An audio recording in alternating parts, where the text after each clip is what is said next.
Bonjour à tous et bonjour à toutes. Bienvenue au centre de gestion. On va reprendre un petit peu, avec entre parenthèses, les vendredis du CDG sur différentes thématiques. Donc, je le répète à chaque fois, si vous avez des thématiques sur lesquelles vous voulez qu'on développe certains points, n'hésitez pas à nous en faire part. À défaut, on vous propose des choses. Mais s'il y a des thèmes sur lesquels vous voudriez que l'on fasse un vendredi du CDG, vous n'hésitez pas à nous en faire part. Là, on a choisi de vous parler du RIFSEP. Normalement, c'est quelque chose qui parle à tous. Parce que c'est un petit peu d'actualité. Il y a des contrôles qui sont actuellement faits sur la mise en œuvre du RIFSEP. La fois prochaine, on fera une thématique sur la responsabilité financière et pénale des agents et des élus locaux, notamment par rapport à l'ordonnance portant l'unification de la responsabilité de l'ordonnateur et du comptable, qui est exécutoire depuis le 1er janvier 2024, et sur lequel il y a eu des jurisprudences, des contrôles et des condamnations à compter du mois de novembre 2024, et dans l'Aube, il y a des contrôles qui se faits, donc ça sera intéressant de l'aborder. Et puis, on fera aussi quelque chose sur les LDG. Mais ça, c'est les thématiques qu'on vous propose. N'hésitez pas à nous proposer vos propres thématiques sur lesquelles on pourrait, le cas échéant, intervenir. Alors, j'ai intitulé ça « Mise en œuvre, méthodologie pour une mise en œuvre du RIFSEP » pour voir un petit peu, pour avoir des propositions pour mettre en place le RIFSEP lorsque ce n'est pas fait. Alors, par méthodologie, n'entendez pas un comité de technique qui fera des propositions à un comité de pilotage pour élaborer des fiches projets pour d'aide à la décision. C'est pas vraiment dans cette démarche-là. C'est voir les étapes nécessaires, selon nous, pour avoir des mises en œuvre du RIFSEP qui respectent le cadre légal, le cadre juridique et le cadre financier. Donc, n'hésitez pas, je vais intervenir. Le support sera bien évidemment en ligne sur le site du centre de gestion. Et je suis seul à être enregistré pour pouvoir revoir cette présentation pour ceux qui sont pas là, puis pour ceux qui auraient, le cas échéant, besoin de revoir certains points. C'est enregistré, donc on a fait des essais avec Mabel, que je remercie pour l'installation, pour voir si on était bien dans le champ de la caméra et si la voix était audible, malgré le fait, vous avez compris que je suis encore enrhumé, mais c'est d'actualité. Alors sur le RIFSEP, ça commence bien.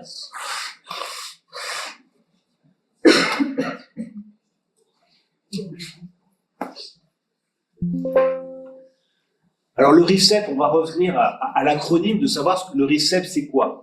Parce qu'en fait, tout est déjà dans le nom même de RIFSEP.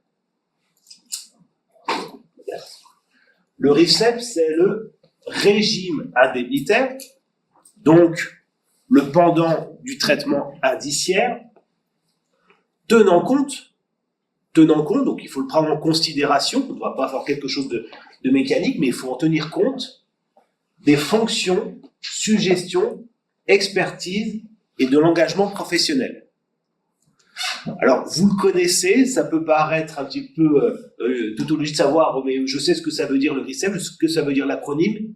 Il n'empêche que tout est déjà dans le nom. Le régime indemnitaire qu'on va fixer aux agents doivent tenir compte des fonctions exercées, des suggestions, donc des contraintes particulières du poste, de l'expertise nécessaire et de l'expertise de l'agent, et de son engagement professionnel. Je peux très bien être expert et compétent, et par contre m'en foutre complètement de ce que je fais. Ça va dépendre un petit peu de ce qu'on entend. On le verra également, je peux avoir une fonction d'encadrement, mais je ne suis pas nécessairement un bon encadrant. Donc sur la fonction d'encadrement, je vais avoir un régime indemnitaire, mais qui va être différent de l'engagement professionnel. Donc on distingue bien la fonction, les suggestions et l'expertise avec le fait de les mettre en œuvre. Je vais me tromper à chaque fois. Et donc, ça va nécessiter la mise en place, et on verra par une méthode et des exemples, de groupes de fonctions. Et c'est ce qu'on passe au CST avec Aline Juillet et Yamina Mejdoub ici. Donc, il faut que chaque collectivité fixe des groupes de fonctions à l'intérieur duquel l'autorité territoriale, par les suggestions et l'expertise, va moduler le régime indemnitaire lié à l'IFSE. Donc, on verra que le plus difficile, généralement, c'est bien d'établir ce groupe de fonctions. Et le CIA est lié à l'engagement professionnel, le complément indemnitaire annuel. C'est là où je vais pouvoir varier parce que je peux être plus ou moins performant d'une année à une autre. Donc il va falloir que l'autorité territoriale, ou l'organe délibérant plutôt, fixe ces groupes de fonctions et fixe des critères dans lesquels l'autorité territoriale va pouvoir moduler le régime indemnitaire.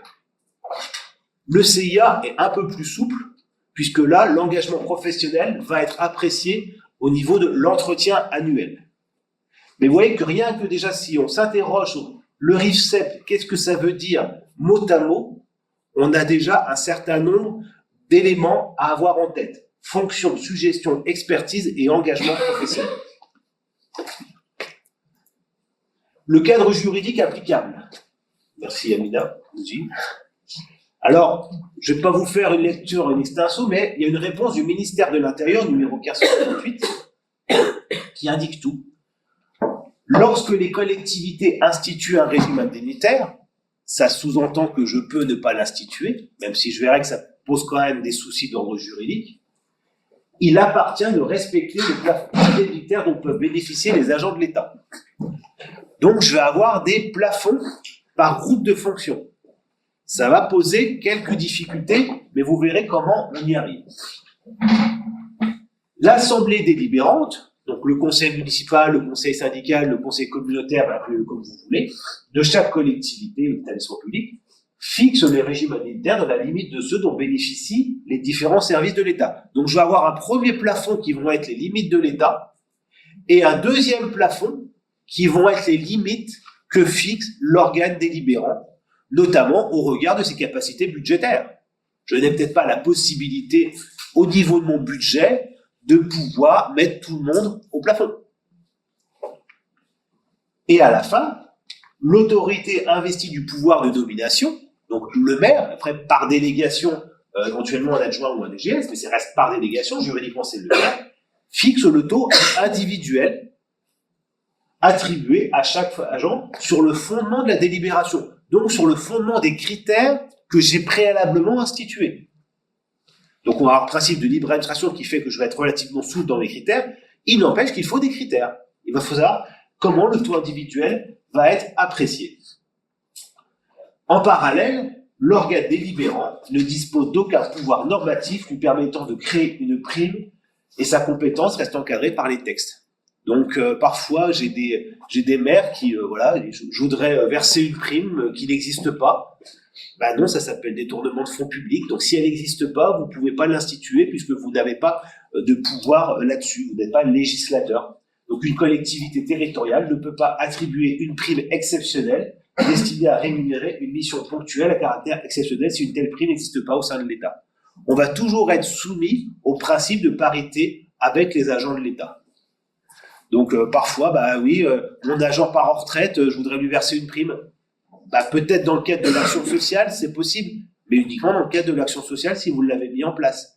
Si c'est une prime qui sort de nulle part, non, vous pouvez pas. Même si parfois c'est généreux, mais parfois on peut pas. On nous a demandé si on pouvait remettre, il y a eu la prime inflation il y a quelques années, si on pouvait la mettre en place. Non, parce que là c'est une loi et un décret qui fixe le fait qu'on peut le faire. Donc si c'est pas prévu par les textes, on ne peut pas. Donc le régime indemnitaire a complètement du traitement indiciaire, distinct de tous les éléments de rémunération.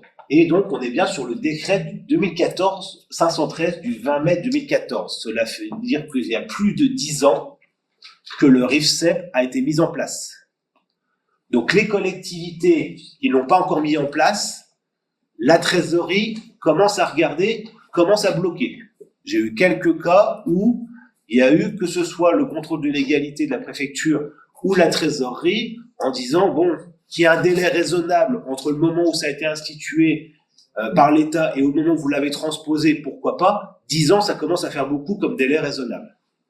Donc, il va y avoir des difficultés parfois là-dessus. Et je ne vous parle pas que les chambres régionales des comptes, quand il y a des contrôles, la première des choses qu'ils regardent, c'est est-ce que vous avez en place le RIFSEP. Donc, la détermination du régime indemnitaire va devoir concilier plusieurs principes qui ne vont pas être toujours évidents. Premier principe, le principe de libre administration des collectivités territoriales. Donc, le RIFSEP est librement mis en place par l'organe délibérant après avis du comité social territorial. Donc, je dois à chaque fois avoir un avis du CST. Pour toutes les collectivités qui mettent en place le RIFSEP, je dois avoir, puisque ça, c'est le lieu d'échange avec les organisations syndicales. Il y a le principe de parité avec l'État, on en a parlé. Il y a des plafonds à respecter. Si vous êtes au-delà du plafond, c'est un délit pénal de concussion et un délit pénal de détournement de fonds publics. On le reverra le mois prochain lorsque j'aborderai la responsabilité pénale et financière des élus locaux et des agents administratifs. Ensuite, il y a la notion d'équité. Je préfère la notion d'équité qu'à la notion d'égalité. Égalité ferait sous-entendre que c'est tout le monde pareil. L'équité, c'est traiter différemment des cas différents. C'est un petit peu différent de l'égalité de l'équité. Je dois être équitable. Et en matière de régime indemnitaire, j'ai toujours l'habitude de dire, être parfaitement juste, c'est quasiment impossible. Il faut être le moins injuste possible. Il faut vraiment être équitable sur certains points. Sinon, si vous voulez être juste, le législateur, il a qu'à fixer le régime indemnitaire applicable à tous les agents avec des critères objectifs et au moins, il n'y a plus de liberté d'appréciation. À partir du moment où il y a une liberté d'appréciation, nécessairement, il y a une part d'interprétation et une part d'aléa qu'il faut assumer. Et la légalité de la dépense publique, comme on a dit, l'organe délibérant ne peut instituer qu'est-ce qui existe. Donc, je vais avoir des thèmes importants. Le CST, vous devez saisir le comité social territorial et donc mes deux collègues qui sont ici pour les instructions. La délibération, dans chaque collectivité, il faut une délibération instituant le RIFSEP, respectant les plafonds et indiquant des groupes de fonctions. Et à la fin, je dois avoir des arrêtés d'attribution. Ça, ce sont les éléments nécessaires. L'avis du CST, les plafonds, les groupes de fonctions et les arrêtés d'attribution. On ne peut pas verser de régime indemnitaire sur la seule base d'une délibération. Ce n'est pas normalement possible. Il faut vraiment un arrêté individuel. L'obligation de parité avec l'État va difficilement se concilier avec le principe de libre administration des collectivités territoriales. C'est là où on va voir que les groupes de fonctions, c'est un petit peu compliqué à mettre en place. L'article L714-4 du Code général de la fonction publique pose le principe que les organes délibérants des collectivités fixent leur régime interne dans la limite de ce dont bénéficient les différents services de l'État. Au moins c'est clair, c'est le Code qui me le dit. En revanche, en vertu du principe de libre administration, les collectivités ont la possibilité de définir leur propre groupe de fonctions. Je ne suis pas obligé de prendre les groupes de fonctions de l'État, de définir leurs propres critères, qui peuvent être différents de l'État, et de fixer donc des plafonds qui soient inférieurs au montant de l'État. Et là, vous voyez la difficulté. Comment percevoir le plafond de l'État si je n'ai pas les mêmes groupes de fonctions? Donc, dans ces cas-là, ce qu'il faut, c'est éviter les grosses erreurs. C'est pouvoir toujours se justifier, et on va voir dans la méthodologie comment on peut s'y prendre pour respecter les plafonds de l'État, sachant que j'ai des groupes de fonctions qui sont différents et que je ne suis pas obligé de les respecter. On va respecter ce qu'on appelle l'esprit du texte. Souvent, quand j'ai certains d'entre vous au téléphone ou sur des analyses, je leur dis, mais parfois, je m'attache plus à ce que le législateur a voulu faire plutôt que ce que le législateur a écrit. Et c'est en ça qu'on regarde ce qu'on appelle la jurisprudence. La jurisprudence, que ça peut être le tribunal administratif, la cour d'appel ou le Conseil d'État, c'est vraiment qu'est-ce que le législateur, qu'est-ce que le gouvernement, dans le cadre du règlement, a voulu faire. Pas forcément ce qu'il a écrit, parce que parfois, il y a des interprétations sur des mots, sur des autres. Donc, ce que le législateur a voulu faire, c'est déjà simplifier, puisque avant le RIFSEP, vous aviez beaucoup de primes, IAT, IFTS, IHTS, IEMP, PFR, etc., en fonction des grades, en fonction des cadres d'emploi. Rationaliser les régimes indemnitaires pour que ce soit qu'il y ait plus de cohérence, entre guillemets, que ce soit peut-être moins à la tête du client, et fixer des plafonds pour qu'on ne dépasse pas un certain taux en matière de dépenses publiques. Donc, on doit avoir une délibération qui soit relativement simple, qui soit cohérent avec des plafonds respectant le cadre budgétaire des collectivités territoriales. On va passer, quand on est passé au RIFSEP, d'une logique de grade à une logique de fonction, d'expertise et de manière de servir.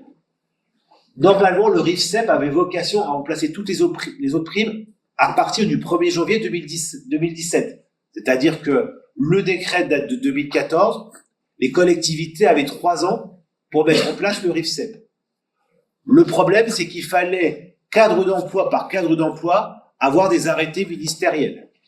On les a pas eu tout de suite. Bon, l'administration, on l'a eu vite, le technique, on l'a eu vite, mais par exemple, l'animation, on l'a eu plus lentement, et la police municipale, on l'a eu l'année dernière. Mais à partir du moment où l'arrêté ministériel a été pris, généralement, on laisse 6 mois aux collectivités pour pouvoir se mettre en conformité.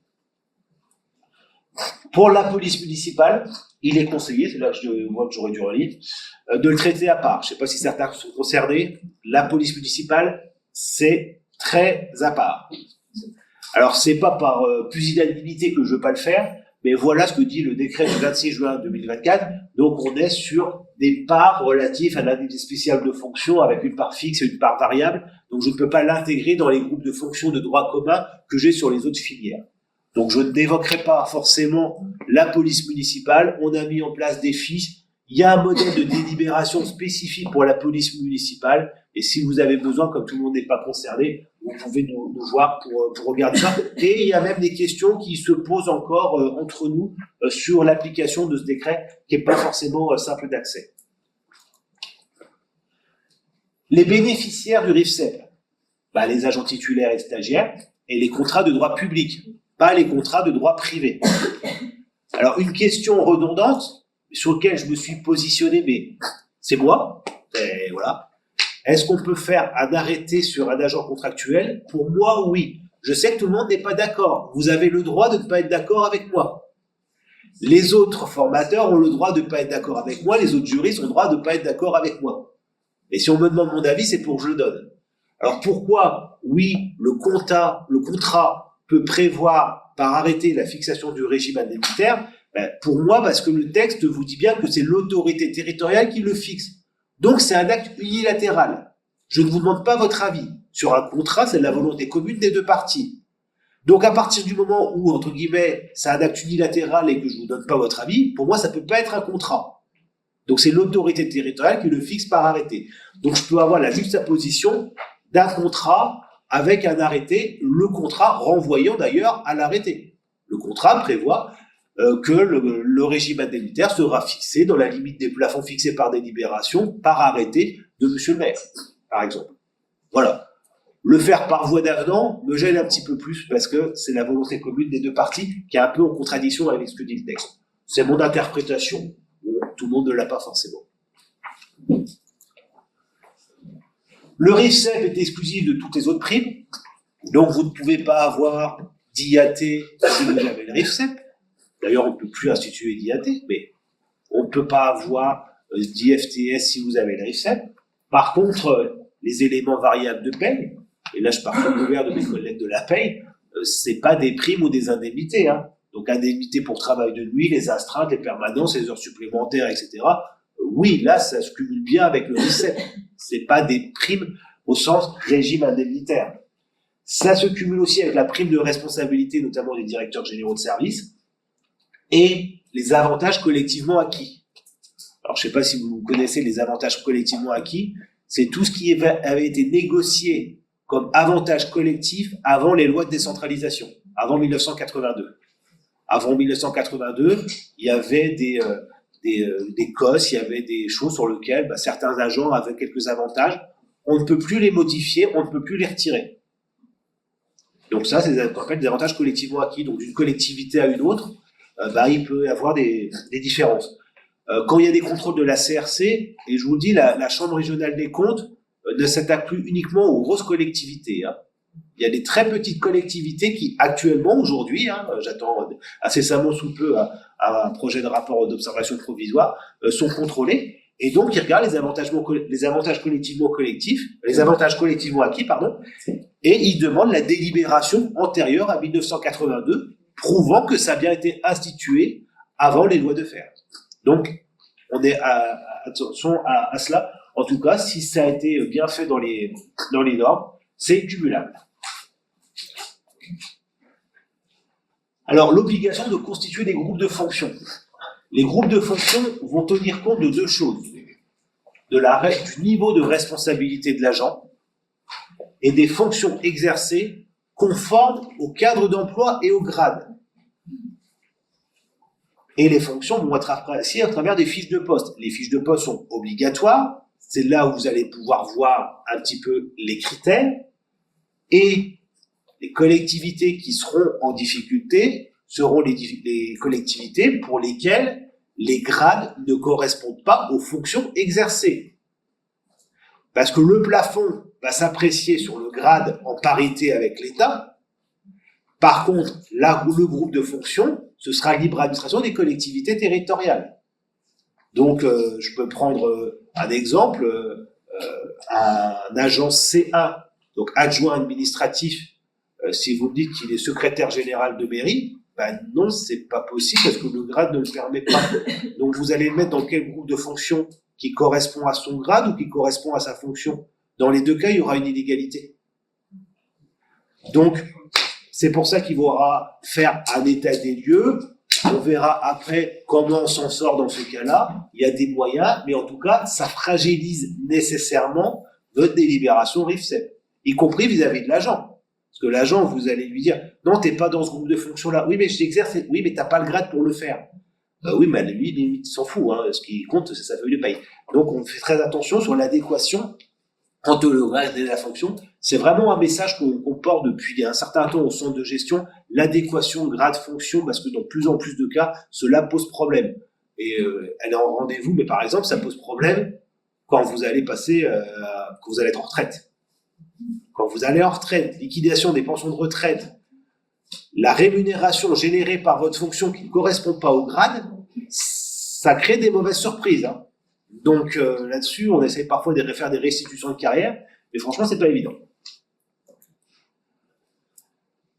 Il y a une circulaire importante qui est la circulaire du 5 mai 2014, qui, pour l'État, limite le nombre de groupes de fonctions. Bah oui, parce que sinon, je fais un groupe de fonctions par agent. Et là, je suis plus sur un groupe de fonctions, je vais avoir des groupes de 1. Donc là, on va perdre un petit peu l'objectif de rationalisation, d'équité et d'égalité. Alors, moi, je trouve que c'est bien de s'y référer pour déterminer des plafonds, les plafonds de l'État, qui soient cohérents. L'État a mis 9 groupes en place. 4 groupes pour les catégories A, 3 groupes pour les catégories B, 2 groupes par les catégories C. Alors, c'est par filière. Pour chaque filière, j'ai au maximum 4 groupes en catégorie A, 3 groupes en catégorie B, 2 groupes en catégorie C. Et donc, on va voir comment les plafonds s'apprécient par rapport à cela. L'avantage, c'est que l'État nous donne une grille de correspondance. Alors, c'est une grille indicative, puisqu'on fait les groupes qu'on veut. Mais elle dit, un agent de catégorie A qui dirige une collectivité territoriale est dans le groupe A1. Un directeur adjoint ou un responsable de plusieurs services qui est catégorie A va être dans le groupe A2, etc., etc. Un agent de catégorie C qui n'exerce que des métiers d'exécution va être dans le groupe C2. Ce qui va me permettre après de voir comment je peux moduler mes plafonds. Alors, c'est ce que je disais avant. Si je suis agent de catégorie C d'exécution au niveau de mon grade, mais que j'exerce ça, ça va poser un souci. Après, on va voir d'autres choses. Donc ça va être plus une grille de lecture, puisque je fais les groupes que je veux. Une fois les groupes fixés, l'autorité territoriale fixe par arrêté le régime indemnitaire et le réexamine et non pas l'augmente, forcément. On a eu ça, je crois que c'était avec Chamina, par délibération. Le centre de gestion m'a dit qu'il fallait augmenter. Non, on n'a jamais dit. On a dit qu'il fallait réexaminer. On n'a jamais dit qu'il fallait augmenter la rémunération de l'agent. Hein. Donc, ça, on se permettra jamais d'aller là-dessus. Donc, on le réexamine en cas de changement de fonction. ce qui est normal, je ne suis plus forcément dans le même groupe, au moins tous les 4 ans. Tous les 4 ans, je dois revoir ma délibération, je dois revoir mes groupes de fonction. Et pour les agents, lorsqu'il y a changement de grade en promotion interne, là, on est obligé de regarder si on peut augmenter, puisque l'avancement de grade ou la promotion interne me permet d'exercer d'autres fonctions que ce que j'exerçais précédemment. Le CIA, je le traite un petit peu à part, est une prime facultative sur l'engagement professionnel, qui va être sur les résultats, la compétence, et là j'ai marqué les qualités relationnelles et les qualités d'encadrement. Je parle bien de qualité, de capacité, pas de la fonction. Comme je disais en introduction, j'exerce une fonction d'encadrant, je ne suis pas forcément un bon encadrant. J'exerce une fonction d'expertise, je ne suis pas forcément bon dans mon domaine. Ça va dépendre de la fonction et le rendu. Et après, on a des plafonds qui sont fixés par délibération, avec un pourcentage de ce que vous avez institué dans l'IFSE. Là, le rôle politique des élus, c'est de voir quelle part je donne à la partie fonction, quelle part je donne à la partie rendement. Est-ce que je fais un IFSE plus restreint? Par contre, je mets un gros CIA pour vraiment encourager les agents. Ça, la modulation, c'est vraiment d'un choix politique quand je passe de l'un à l'autre. Le choix, c'est de mettre tout le monde aussi au taquet. Ça, c'est tant mieux pour vous.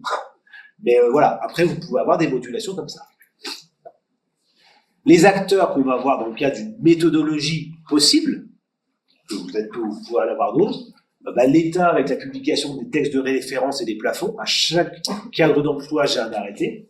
Le CST, qui émet des avis simples sur le RIFSEP, l'organe délibérant, qui doit se prononcer, et l'autorité territoriale, qui prend les arrêtés.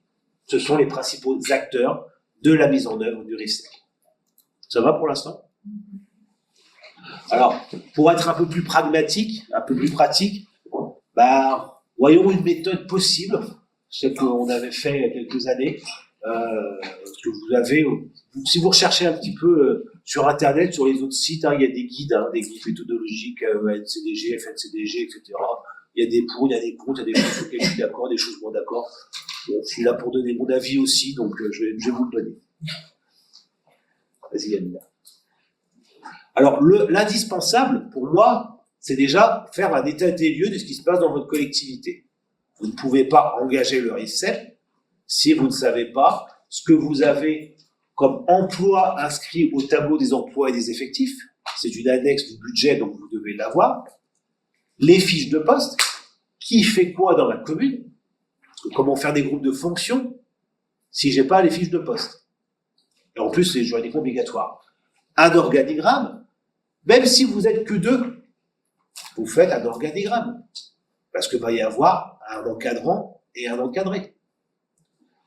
Les entretiens professionnels, d'une part pour le CIA, mais aussi pour voir qui va être le SHD, le supérieur hiérarchique direct. On a rappelé la dernière fois que normalement, ce secrétaire général de mairie fait les entretiens annuels d'évaluation des agents qui sont sous sa responsabilité. Le contexte financier, parce qu'il va falloir prévoir les crédits suffisants. Donc si vous mettez tout au taquet, c'est pas pour qu'ensuite le conseil municipal dise « oui, mais on n'a pas les crédits ». Parce qu'à ce moment-là, ça devient une dépense obligatoire. Donc si j'ai pas les ressources financières pour pouvoir payer mes agents et pour pouvoir faire en sorte que le maire ou le président puisse octroyer les régimes indemnitaires, vous allez être en difficulté et ça va être également illégal. Les lignes directrices de gestion, ça on le verra pas le mois prochain, mais le mois d'après, parce que c'est là que je vais fixer ma politique RH pour les années à venir, en matière de recrutement, en matière d'évolution professionnelle.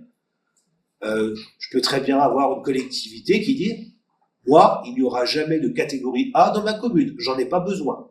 Au moins LDG, vous savez où vous pouvez aller. Moi, j'aurai pas ce type d'agent, j'aurai pas ce type de fonction. » Et il vous faut les montants plafonds fixés par l'État par groupe. Donc, en prenant un exemple de commune assez simple, alors vous allez me dire à la fin, oui, c'est trop simple. Oui, mais ça a décliné ensuite par service pour les grosses collectivités. C'est pour vous donner un petit peu la démarche. Je vais avoir une collectivité dans laquelle je vais avoir au niveau de mon tableau des emplois et des effectifs, le service, le libellé, le grade minimum, le grade maximum et savoir si c'est occupé. Donc là, dans le cas d'espèce, j'ai un secrétaire de mairie qui est sur le cadre d'emploi des attachés, un assistant de direction, cadre d'emploi des rédacteurs, je parle bien de cadre d'emploi et pas de grade, un responsable du service financier, un agent chargé de la comptabilité et de la paye, un responsable des services techniques et des agents, j'en ai 4, chargés de l'entretien des espaces verts, ou alors des agents techniques, des agents polyvalents. Ça, c'est ma photographie à un instant T par rapport à mon tableau des emplois et des effectifs que vous devez tous avoir, à jour. Y compris sur actuellement ce qui fait l'objet de contrôle, les contrats d'accroissement temporaire. Parce que là, en ce moment, c'est le sujet à la mode avec le RICEP, avec l'ANPI. Ce sont les 3 sujets actuellement qui intéressent la trésorerie et le contrôle de l'égalité. Donc, j'ai une photographie de mes emplois. Je vais recenser mes fiches de poste, que là aussi, je répète, est obligatoire, doit être conforme aux missions du grade de l'agent. Donc, si c'est pas le cas, on va essayer de voir pour que ça corresponde à peu près. On reprend les spécificités, parce que comment voulez-vous mettre en place des indicateurs si vous ne savez pas à l'avance ce que font les agents? Si je ne sais pas ce que font mes agents, je ne peux pas mettre en place des indicateurs qui vont me permettre de définir des critères pour le RICEP. La fiche de poste, elle est créée ou modifiée en fonction de l'évolution des missions et de l'emploi, principe d'adaptabilité et d'utilité du service public, et donc ça sert de base à la partie IFSE du RICEP. Un exemple de fiche de poste, filière, cadre d'emploi, grade, et je vais avoir un certain nombre de missions dans lesquelles je vais pouvoir voir qu'il faut à la fois de l'expertise dans certains domaines. J'ai aussi la gestion de service, donc je vais avoir de l'encadrement. Je vais avoir aussi des fonctions d'accueil. Tout ça, c'est des critères que je vais pouvoir ressortir pour créer mes groupes de fonctions, selon les fiches de poste. Donc, on le fait pour, évidemment, tous les postes. Je ne l'ai pas fait poste par poste, mais c'est pour vous donner un exemple. Je vais les faire pour tous les postes inscrits dans le cadre de mon tableau d'emploi des effectifs. Je vais faire mon organigramme.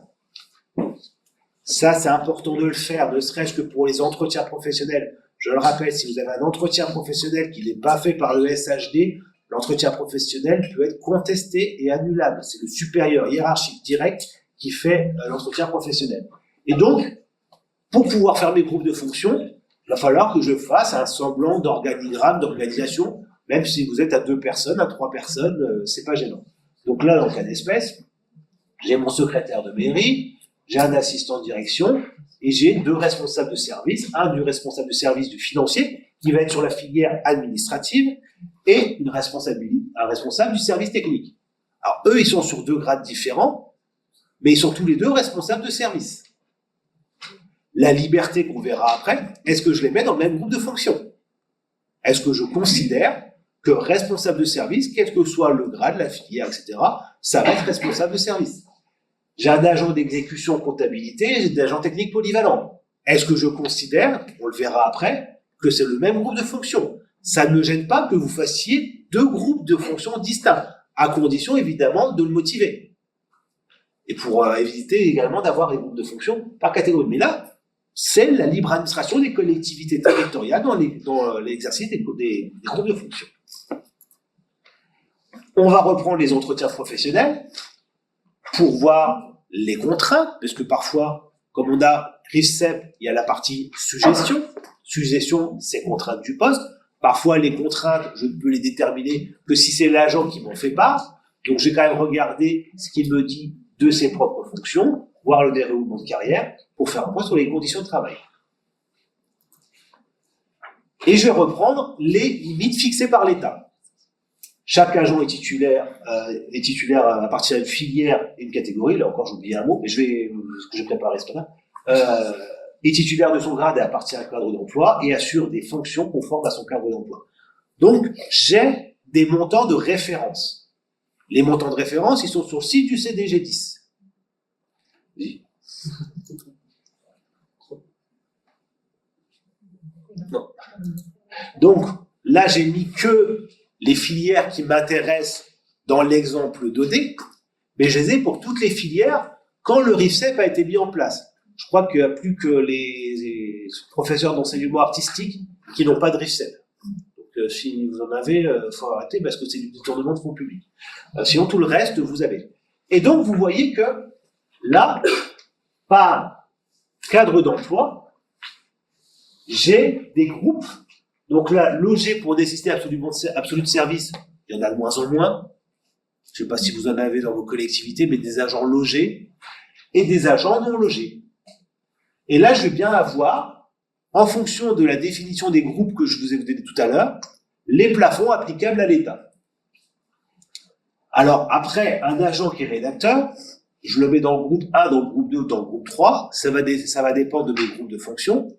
Le point d'alerte, c'est un rédacteur ne pourra jamais avoir plus de 17 480 € annuels de régime indemnitaire. Ça, c'est la grosse faute. Être au-delà du plafond groupe 1, de toute façon, c'est pas possible.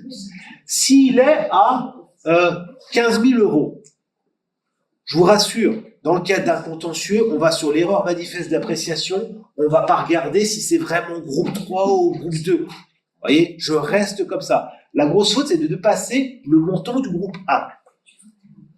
Donc, si vous êtes en dessous du groupe 4 ou du groupe 3, ben là, vous êtes sûr d'être dans les clous, par définition, puisque vous êtes en dessous du montant de l'État. Vous ne pouvez pas être au-dessus, et entre, il faut pouvoir le justifier, les différences de groupe. Donc, c'était depuis 2022, ça n'a pas été remis à jour, donc on surveille, hein, mais les plafonds, pour l'instant, ils ne sont pas remis à jour. Et ça, c'est vraiment le prisme de lecture des trésoreries et du contrôle de légalité, en disant, je vais pas nécessairement aller dans le détail groupe 1, groupe 2, groupe 3. Par contre, un attaché qui aurait plus de 40 000 € de régime indemnitaire, là, c'est sûr que c'est non, que c'est illégal, que c'est un détournement de fonds publics. Ça ne souffre d'aucune ambiguïté. Après, on va aller sur un plus pour affiner un petit peu plus. Et donc, j'ai ça par cadre d'emploi. Donc, ce tableau, il est quand même très important. Et après, j'ai le plafond annuel du CIA. Attention, c'est proratisé à votre temps de travail. Et donc là, parfois, le travail des trésoreries, surtout en ce moment, c'est de faire les additions. Parce qu'effectivement, quand vous proratisez, vous êtes en dessous du plafond. Ah, par contre, quand vous cumulez, parfois, on est quand même très proche du plafond. Donc là, ils sont en train de faire l'effort, et c'est pour ça que parfois, il y a des payes qui sont en suspens, notamment pour les intercommunaux, en disant, je vais regarder toutes vos rémunérations commune par commune pour voir si vous ne dépassez pas le plafond. Donc, il y a des études qui sont en train de faire là-dessus. Il y a eu des contrôles, je crois, début décembre là-dessus. Donc, vous étonnez pas si la trésorerie dit, je mets en suspens parce que je voudrais vérifier si, au regard de tous vos employeurs, vous êtes bien en dessous du seuil de votre temps de travail. Y compris si vous faites à 115%. De toute façon, le plafond, il est sur le groupe. Je vais reprendre le prisme de lecture que j'ai donné tout à l'heure. Et là, je vais mettre en adéquation ensuite, s'il vous plaît, je vais être en adéquation, poste par poste, ma fiche de poste, les groupes de fonctions de l'État, les plafonds, et je vais pouvoir élaborer des groupes de fonctions. Donc là, on va répartir les emplois et ensuite adapter nos groupes à la collectivité territoriale par comparaison entre postes. Alors je sais qu'il y a aussi la méthode de cotation. C'est-à-dire que je mets des critères et je mets 1 point, 2 points, 3 points, etc. Moi, c'est plus par comparaison, je vais vous expliquer pourquoi. Le travail sera considéré comme abouti lorsqu'au vu des indicateurs, je pourrai hiérarchiser les postes et que je pourrai les comparer à la fois au niveau vertical et au niveau horizontal. Quel est le niveau de responsabilité et est-ce que je suis cohérent entre les postes qui sont de même niveau? C'est pour ça que je suis plus sur une notion de comparaison entre les postes plutôt qu'une cotation. Ça veut dire que on n'est pas obligé d'être égalitaire. Par contre, les différences de positionnement doivent toujours être explicables. Dans mon cas, si je fais un groupe différent entre le responsable du service financier et le responsable du service technique, pas de souci, mais expliquez pourquoi. J'ai plus d'agents, il y a plus de contraintes, j'ai plus de responsabilités, ça peu importe. Il faudra expliquer pourquoi. Et donc, je vais mettre en adéquation mon plafond, ma fiche de poste et ma grille de lecture. Ce qui veut dire que l'agent secrétaire de mairie, qui est catégorie A, va être plutôt au regard de ma grille de lecture dans le groupe A. Et donc, le conseil municipal peut, selon moi, fixer un plafond d'IFSE au maximum à hauteur de 36 210 €. Pour l'instant, c'est ma grille de lecture. Je sais que je ne pourrai pas aller au-delà. Deuxième poste, j'ai un assistant de direction. Il est rédacteur. Donc, de toute façon, rédacteur, il ne peut pas aller au-delà de 17 480 €. Sauf qu'au regard de ma grille de lecture, il va plutôt être dans le groupe 2 que dans le groupe 1. Parce que dans le groupe 2, c'est marqué adjoint, plutôt en groupe 3, pardon. Parce que c'est marqué encadrement de proximité d'usagers et d'assistants de direction. Ça, je vous rappelle, c'est la circulaire de l'État.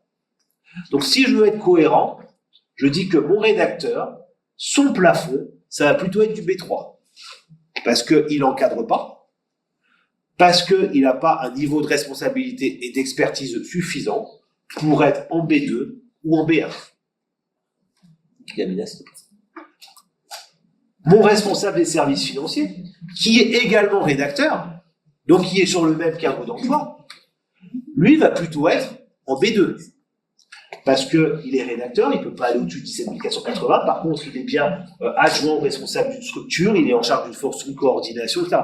Vous voyez que si je veux être cohérent, pour un même grade, je ne peux pas mettre dans le même groupe de fonctions un assistant administratif, rédacteur, et un responsable de service, rédacteur. Si vous le faites, il faut le justifier. Il y en a un qui encadre, pas l'autre. Il y en a qui a l'expertise, pas l'autre. Idem pour mon agent d'exécution comptable, dans lequel là, c'est un agent d'exécution, bien en catégorie C. Je vais le mettre en C2 avec 10 800 € maximum.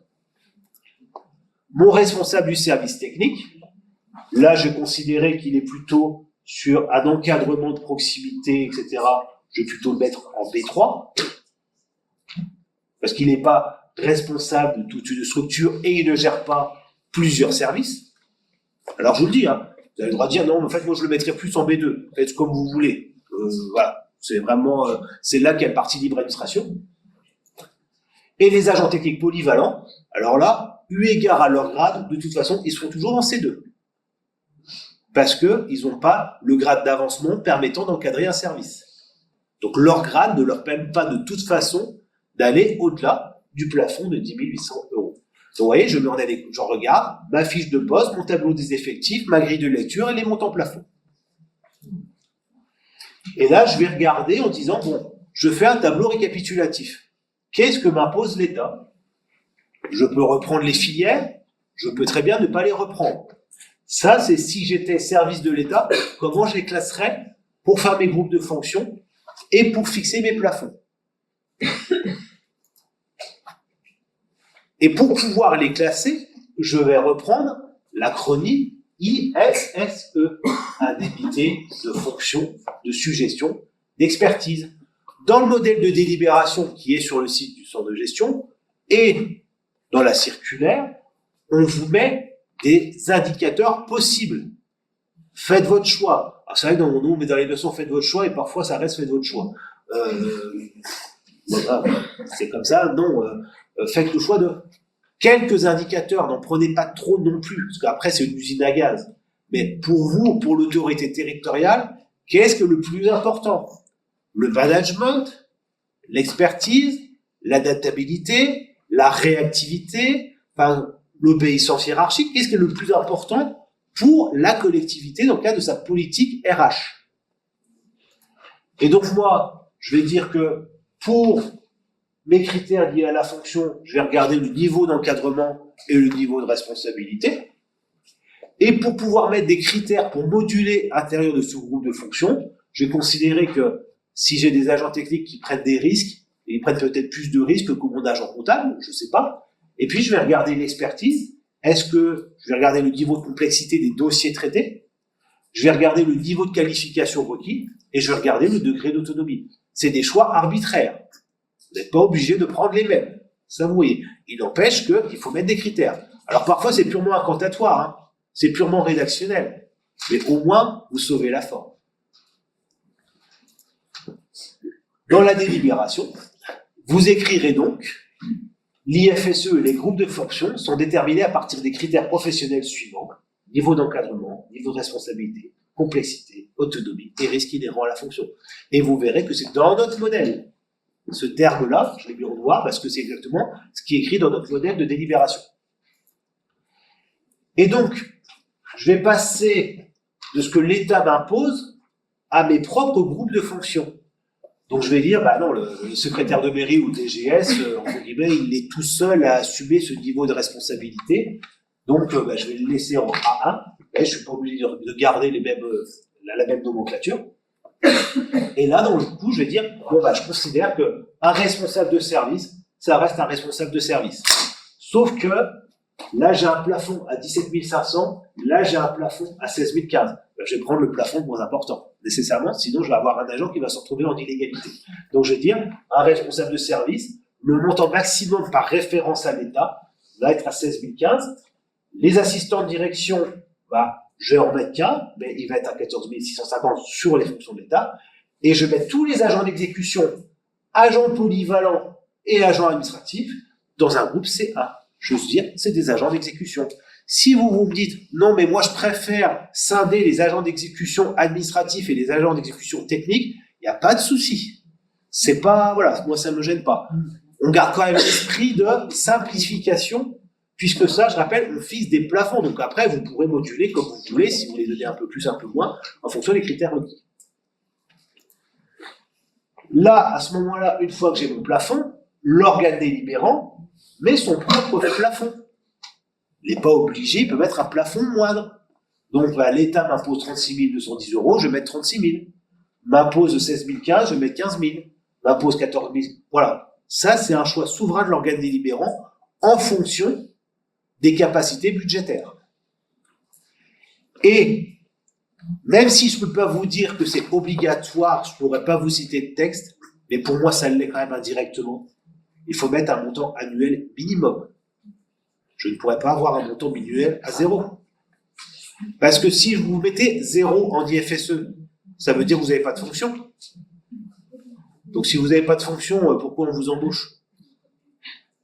Donc c'est incohérent, donc on met un montant plancher. Et les organisations syndicales sont toujours attentifs à ce qu'il y ait un montant plancher en disant, ben voilà, si vous avez une fonction équivalente, au minimum, vous toucherez ça, qui est le socle indemnitaire. Donc il peut être bas, pas de souci, parce que bon, c'est quand même annuel, hein, c'est pas mensuel. Hein.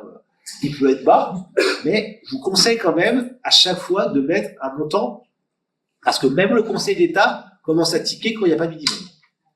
Les montants minimums qui sont un peu gros, peut-être que par rapport au maximum, il y a un peu trop, non? Lequel? Oui, c'est vrai. Je suis généreux. Vous savez, moi, tant que c'est de l'argent du contribuable, je suis généreux. Ah, moi, il n'y a pas de souci là-dessus. J'ai préparé un peu à l'arrache. Oui, merci. Parce que, oui, il y a un zéro de plus. Il y a un zéro de plus. Il y a un zéro. Effectivement. Merci. On va qu'on le mette avant de le mettre en ligne parce que. Nous, on est d'accord. Moi aussi. Donc, vous voyez, mais voilà, mettez un plafond. Il y avait de la circulaire. Parce que la circulaire recommande. Voilà. C'est pour ça que je vous dis, je ne peux pas vous dire que c'est obligatoire. La circulaire, qui n'est qu'une circulaire, recommande, donc n'oblige pas un socle indemnitaire pour que les agents occupant des fonctions comparables aient un socle commun. Sinon, bah, vous n'avez pas de fonction. Et ça, actuellement, le juge administratif, il est très sensible là-dessus. Donc, c'est vrai que c'est bien d'avoir un bidi et un maxime en matière de régime indemnitaire. Ne serait-ce que pour rassurer l'agent en disant le maire ne pourra pas descendre en dessous d'un certain seuil. Une fois que j'ai fait ça, j'ai mes critères, j'ai mes groupes de fonctions. Ah ben, je saisis le CST. Je vais sur le site du CDG, du centre de gestion de l'eau. Je vais dans l'onglet modèle et documents, dans CST, instance paritaire, CST, j'ai le formulaire. Le formulaire auquel devra être annexé la délibération Et dans cette délibération, on retrouve la mention que je vous ai dit tout à l'heure, avec les critères sur lesquels vous, parce que là vous ne voyez pas, faites votre choix, et le tableau qu'on a fait, à la fois pour l'IFSE et à la fois en pourcentage par rapport au CIA. Une fois que vous avez votre délibération, votre avis du CST, enfin d'abord l'avis du CST et après votre délibération, l'autorité territoriale prend les arrêtés individuels. Et là aussi, on a nos modèles. Alors ça reste que des modèles, hein, si vous l'avez sur un autre site, moi, pas de souci, j'ai pas de droit là-dessus. Et vous mettez, vu la délibération mise en place, etc., considérant le poste occupé, le classement de le groupe de fonctions 1, 2, 3, 4 de la catégorie, etc., etc., le montant sera de, tant que vous restez dans le plafond, il n'y a pas de souci. Vous avez les critères, vous avez vos montants de plafond, vous avez vos délibérations. Sur le CIA, on a les groupes de fonctions identiques et il est déterminé en fonction de critères relatifs aux qualités et à l'engagement professionnel. Et le dernier point, Yannick, s'il te plaît, vous avez toujours le modèle du CIA. Le CIA peut être versé mensuellement. C'est une tolérance par rapport au principe de libre administration. Moi, j'aime bien qu'il soit versé fin d'année.